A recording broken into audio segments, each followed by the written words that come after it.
Hey, everybody, and welcome to Essential Dynamics. My name is Bryn Griffiths, but I'm not the star of this show. Derek Hudson is. How you doing today? Bryn, it's great to be with you. Thanks for joining me again. This just feels funny for me that I'm doing this when you do such a great job of this, but it's fun to always be on your show once in a while, especially here in the month of December. Well, I don't, I was going to say I don't like talking to myself. I do talk to myself, but it's probably better To have somebody. Podcast to have a conversation with a real person. Sure. So, Okay. yes, Well, let's I'm do here. that. Hey, we're focusing on artificial intelligence today, AI. And man, oh man, I'm trying to keep up with it. It's almost impossible. It's crazy. Well, there's lots going on. And it's accelerating at a frantic pace. And I just keep thinking that we're missing something. Okay. Well, let's get to it. Everybody seems to be enthusiastic about AI, but I also sense that there's some trepidation about AI as well. And I wonder whether people are not asking the wrong questions. What's this going to do for me? What's it going to do for my company? What's it going to do for the country and the planet? It's just, there's so many questions here. Well, I think the biggest challenge that we face right now is that we have this new technology. It's very easy to touch, very easy to get into. And so it distorts our thinking, and we're saying to ourselves, how do I use this technology? What do I do with this? And so it's distorting a lot of things. And what we really should always be asking ourselves is, am I working on the right things? Right. And am I doing it in the right way? And then you can factor AI into that conversation. But instead, it's like we have a new sharp tool and we're running around trying to see what we can, poke with it. Well, you say doing it the right way. The problem is everybody's got what they think is the right way, and everybody's doing it a little differently. But it seems so far like it's finding its way. Oh, yeah. Yeah. But I would say that the challenges with our society right now and the challenges in organizations are really not that up until, a year ago, we didn't have ChatGPT. Those aren't the fundamental problems that we're trying to solve in an organization. And so it's not the answer to the question. The one that worries me the most is that I have to double check AI a little bit because I'm afraid it's going to make a mistake or I'm going to make a mistake. I'm just wondering how much faith everybody's putting. Can you put 100% faith into AI? Oh, absolutely you don't. And Bryn, I think I want to try and work on a metaphor, Okay. or a historical example, a historical lesson. And it'll date me a little bit, but if we look at it, I think there might be some insights that we can look at as AI comes in. And so I graduated from the University of Alberta, shout out, School of Business, another shout out, Yeah. with a degree in accounting in 1984, and I started working at Price Waterhouse, predecessor firm to PwC. And for the first year I worked there, this is an international accounting firm. I did not see a spreadsheet. I did not have access to a computer. Wow. And I did not see a spreadsheet. Okay. Okay. Yep. Okay. So this is an international firm that's like all about the numbers. And we didn't have spreadsheets. Lotus 1, 2, 3, I think it had been invented. It wasn't quite general. Excel was a number of years away. And so within the first few years, what had happened? Well, the IBM PC took off. So instead of just being a hobbyist thing with the Apple IIs, it started to get into business. And VisiCalc got eclipsed by Lotus 1, 2, 3, and people had spreadsheets. And then you could add up columns of numbers. And you put a formula at the bottom with the total. And if you changed one of the numbers, the total changed. It actually took a while to ripple down the page, but then the total changed. Okay. And you didn't get very many columns on a page or many rows because we didn't have much in terms of resolution or memory. But it was going to change the world. It was going to change accounting, and it was going to change the world. So that was 41 years ago, okay, when I started. And so about 40 years ago, spreadsheets started to be used in the workplace. So now 40 years later, we have spreadsheets are ubiquitous. We have Excel, we have Google Sheets. All kinds of calculations are done. Millions upon millions of calculations are done every day by spreadsheets. And guess what? You have to check that work too. And it's not that the spreadsheets have technical errors and can't get the formula. The formula doesn't work. It's that we don't put the right formula in, or we miss a number in the calculating range. And so it doesn't end up adding to the total. And that's little stuff. But the big stuff is that a lot of this is we're making bad assumptions about the numbers that we should put in. We have a spreadsheet to calculate one thing, and that information gets then transferred to another spreadsheet for more calculations. And maybe that doesn't get updated. Maybe it takes some time. I remember in about 1992 or 93, one of my colleagues was working with an oil and gas company, and it was taking them a long time to pull their numbers together to do their month-end financials. And they determined, they didn't know this until they went out and looked, that there were 1,000 different spreadsheets or databases that produced outputs that ended up being compiled into that monthly financial report. Wow. So we've got now enterprise systems, ERP systems, that incorporate all kinds of activities that a company does, including things that create financial information. But I still run into companies that take 2 weeks to close their books every month. That everything that goes into the master ERP came from a spreadsheet that someone was keeping, on the hard drive of their desktop computer at their desk.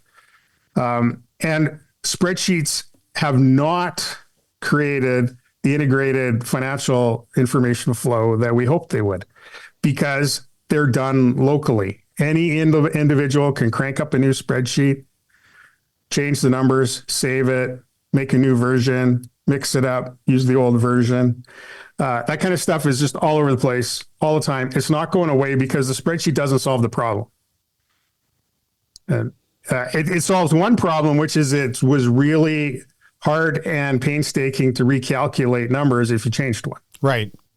And that was a real pain. And when we got that, it changed a lot of things, but it didn't integrate the preparation of key financial information automatically. Now there's some things that do that really well, but the spreadsheet didn't go away.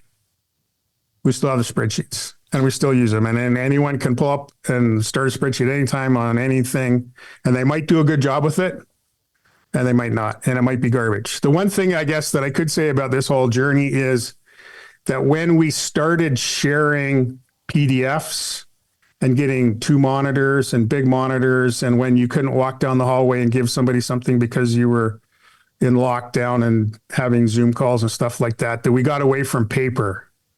And so instead of printing pages upon pages of Excel reports, now we email them and people only look at the part they want to. So that's progress. Yeah. So anyway, my hypothesis is that in a lot of ways, AI in 2025 is a lot like spreadsheets in 1985. There's room for improvement. I don't think there's any denying that. Some people use it for certain things. Some people use it for other things. For me, it's a time saver and it's kind of fun, but I still double check and I still change some of the, let's say I will admit this. So when I was hosting the Edmonton Oilers games, I would write my own introduction, right? And then I would ask AI, change my introduction a little bit. Give me 3 different versions to see if I liked it better. Often it did not have any soul to it, but I was finding a use for AI. I guess I was really, really looking for a use for it. For the most part, very often I just went with what I had already written. But it just, 1, it's fun for me. 2 is I like to see how far I can push it. And then the other one for me is I'm still not 100% on board that everything that comes out of my computer that's been run through AI is going to be accurate enough for me to use it comfortably. Well, one of the best things about AI is how easily accessible it is to people who don't know how it works. Yes. Because it has the chat format. Like if you think about a spreadsheet, or even worse, some kind of coding platform. There's like that blinking cursor, and you got to put something in there to make it make sense. But you can get on in a chat box, and you're already used to texting your friends. And so you pretend there's a person there and you just start, and it naturally flows. And so that's very, very powerful. But I think what I'm going to say is that the fundamental shift we need to make, and I mean, you said it as well, and I've done it as well, is how do I use this? What is this good for? How does it work for me? Yeah, well, like I want to. I've got this new. There's a new tool in the shop. What can I make with it? And that's fun, and that's fine, and that's something you kind of do in the evening after work. But if you're responsible for an organization, for a functioning organization, if you have customers or clients to take care of, the question shouldn't be, how do I use AI? The question should be, am I working on the right stuff? And how do we make this better? And then go from there. And here's the biggest challenge I think that we have with AI is that it is an individual conversation that we end up with. That's how we start, just like a spreadsheet. Yep. And when I listen to and read accounts of people who are applying AI, and I've done a little bit of reading about how executives can use AI. It's always about how can I optimize my work here at my desk or my work as a leader. And if anything, we've talked about central dynamics, is that we have to see the whole system. And so optimizing your work at your desk is not optimizing the system. So, for example, one of the things I saw is that a leader was prompted with some things you could use for AI, and one is, well, you can brainstorm, Okay. or you can communicate better. And so, for example, if you're the leader and you come up with an idea, then you can use AI to write a better memo to tell everyone what to do. Sure. Or if you're a leadership team and a problem arises, you can sit in your own office and ask AI questions and have it ask you questions and come up with a better idea. But what really should happen is you should say, why is my process stuck? And are we unclear on the purpose? Or is there a unresolved tension in our process that's derailing it? And then ask ourselves, is there a solution we haven't thought of before? And either use AI to help you find the solution, or AI might even be part of the solution. I'll just give you a couple of examples of local optimization. Okay.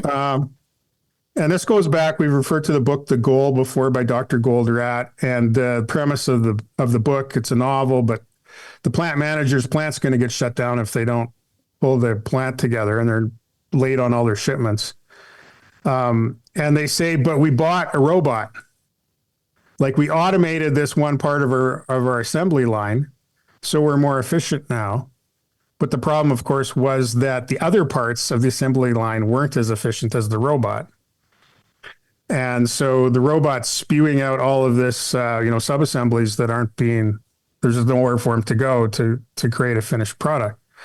And so if we optimize, now we have a leader who can write better, but the people can't do any more work, accept things any faster. We haven't optimized the system. We've now just having, emails that are better written, or maybe even a deep fake video or something like that. But like, we're not changing the system. So we need to step back and say, what changes do we need in our system? And then what tools could we use to help that? And you know what? It might be a spreadsheet, or it might be AI. But if we're running around with the tool, then we're going to be thinking more locally. Anyway, that's my observation.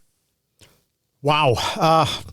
It just seems to me. Well, here's the thing. Do you think people really misunderstand AI? People say, oh, I think I got a handle on it. And I'm not believing that because I don't have a handle on it and I look at it every day. Well, for one thing, AI is it's deceptive because it is programmed to sound human and to act like it's intelligent. And it 100% isn't human and 100% isn't intelligent. We're talking about something that deals with, statistics of large numbers. And it sounds so insightful, but there's no insight there. I saw an interview with Sir Anthony Hopkins. And of course, he was in Silence of the Lambs, one of the most scary characters in movies ever. And they asked him, okay, so the voice that you used there for him, did you steal that from somebody or did you read something? He said, I took that from A Space Odyssey. That's Hal. Oh, wow. And it's nothing more than Hal's voice coming out of a caricature, like Hannibal Lecter, that's absolutely frightening to people because there's no real change in his voice, Derek. It's just, and I thought, wow, it just blew me away because so often now, if I ask AI to do something and to maybe recite it back to me, I can't get that out of my head here. It scares me a little bit. Right. Well, and like I said, the problem is it's deceptive. It's not, the problem isn't that it's not a person. It's that we start to think of it as a person. As a person. Yeah. Wow. And it's just a fantastic tool. And I need to make it clear, I use it all the time. Okay. Well, let me ask you this. So what percentage do you think you're using it at? Oh, in terms of its capacity? Yeah. For example, like somebody says, well, I'm using it at 90%. I'll bet you most people aren't even 30 or 40% of what they can do with it. Well, I mean, how much of our brains do we use really? And so, Steve Jobs said that the computer was a bicycle for the brain. A spreadsheet, was a 10 speed.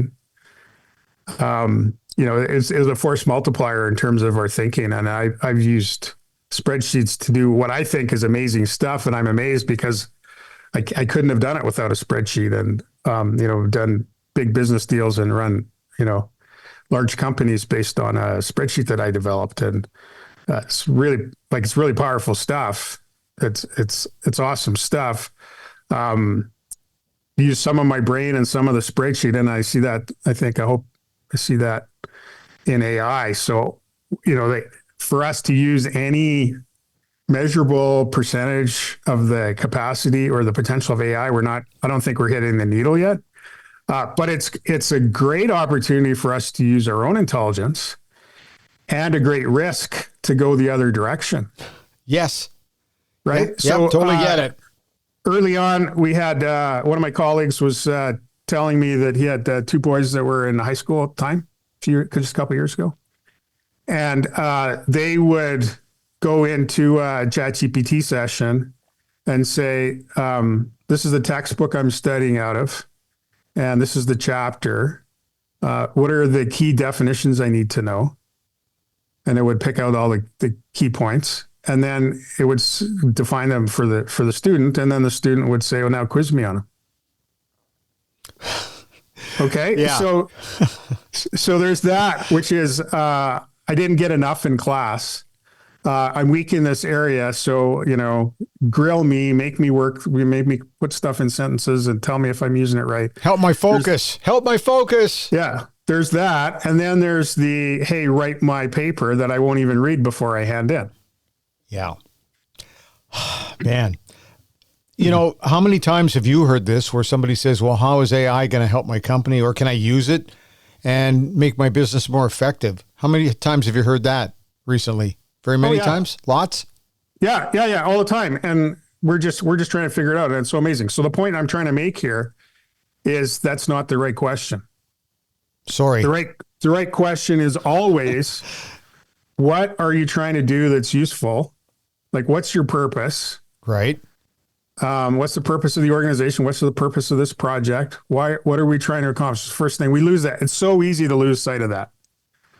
And then the second is, so how do we accomplish that purpose? Or in our phrasing, how do we create value? And when we create value, there's always something that limits our capacity to create value.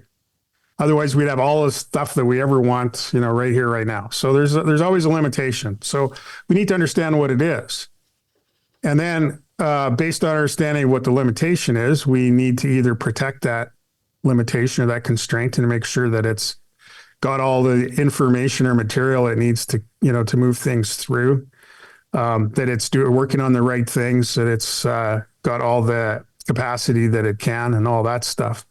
And then to that, we can add something. So for example, when my job was to calculate forecasts and tell a company how much, if they'd run out of cash or not, my capacity to do that when I moved from paper to spreadsheet went up like infinity. Right. Right. So that was, then I only had to think about the logic. I didn't have to do the numbers. Right. So that's the kind of thing where automation in the right place, whether that's a robot or a spreadsheet or a thinking tool like AI, is going to make all the difference. But any other place in the flow, you're not going to make a difference. And I think we're still distracted by the cool things it can do. So if you've got, and I've done this, you take ChatGPT and you take the same topic and you write hip hop lyrics and limericks and go back and forth and see which one you like better. And then turn that into a sketch from The Princess Bride. Like, that's super fun. But we still have this limitation in our creating value in our organization, and that's kind of the question. So the way that I want to frame it is, what are we trying to do? What's holding us back? And then where can we look for help? And AI, I would suggest, there's two ways you can get help from it. One is it can help you think about all of the things you need to think about. And we tend to get locked in patterns. And so AI can maybe break you out. And the second, which is probably less likely going to be the case, that the AI is part of the solution to that.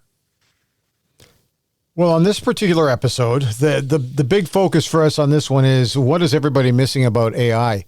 Can you sum that up in I don't know, would you need AI to sum that up, or can you do that? Well, we were joking right before we got on recording, Bryn, that AI loves to summarize, and sometimes that's a real help, and sometimes they just hate that. You lose the detail. So I will do this one. Okay. And then AI will summarize it after, I'm sure. I think the thing that we miss is that AI is a tool, and it is not a general contractor. It's not a cabinet maker. It's a tool. And so if we want to do something, we have to be really clear on what it is we want to do. We have to understand what forces allow us to do that and what hold us back. And then we can take the right tool and use the right tool for the right job. Wow. That's a pretty good summation by you, I would have to say. Oh, thanks. We'll check it after. Absolutely. And we're going to do another episode. In fact, we're going to talk about a new way to think about AI in our upcoming episode in a few weeks. But maybe we can take what we've learned out of the summary that AI produces for us, because we also do that with every episode of this show. So I'll be kind of curious to see what AI comes up with. It may come up and tell us that we were both rambling, but you know what? Focus is hard for some people. Yeah, so I'm one of them. What I would suggest to people, if they're listening to this and saying, "Oh, Derek, I'm not so sure," just pay attention to what you read about how AI is helping this organization or that business. And you will see what I call local optimization. You will see it helping one person do one thing better, one team do one thing better, and there won't be any discussion about how do we use AI to help our organizations and our institutions accomplish value better. That's my prediction. In your estimation, too, I hear a lot of people say, "I don't want to use that because I think it's going to take jobs away from people," and it might. Right? I think we're seeing that in some cases, not all cases, but there's a fear factor there for a lot of people. I'm not one of those. I think that it can make you do your job better if you let it. Right. Well, and you're also able to kind of edit. You have to do your own editing. You have to do your own thinking for yourself as well. Can't let AI do everything for you. Well, if you let AI think for you, then you might lose your job. But I like the saying these days, which is AI won't replace you, but somebody who uses AI well may well replace you. Wow. Yeah, that's well put. That's really well put. Now, this has been kind of a meandering episode as we try to focus in a little bit, which we will definitely do on the next episode. But what are we missing on this one today? I don't think anything, Bryn. I just want people to be really skeptical about running off to the next big thing about AI can do this and AI can do that, because we have this tremendous opportunity. It's like spreadsheets, only 1,000 times more impactful. Right. But spreadsheets did not get us what we thought we would get from them. We're still fragmented. We're still doing bad calculations. So let's try again.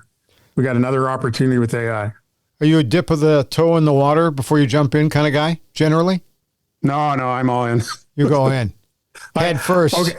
Yeah. So I took a 30-pound laptop home on the bus. Yeah. No, it wasn't a laptop. It looked like a suitcase, but a portable computer. Boat anchor. Took it home on the bus so that I could learn spreadsheets. Wow. Yeah. And now in the comfort of my office with a big monitor and high-speed internet, I'm jumping into AI the same way. Hey, if you're not having fun, that's what I'm enjoying, and I'm learning new stuff every single day. And I think that's how you got to live life. Just for me. Absolutely. And anyway, Bryn, thanks for the conversation. I needed to get that off my chest. Okay. I like that. I appreciate the chance. Before we depart here, so what are we going to talk about on the next episode, do you think? Well, I've got a new way to think about AI. I was a little bit down on this, on like how we're thinking about it. Yeah. The wrong questions. Next time, let's talk about a new way to think about AI. I like that. That sounds like a great idea. Now, I can't end this show. No, you can't. You have to do it, because Okay. I'm just the producer here who sometimes hosts. All right. Well, thanks very much, Bryn, for producing and hosting, and for everyone else, giving you something to think about. But don't ever lose the opportunity to consider your quest.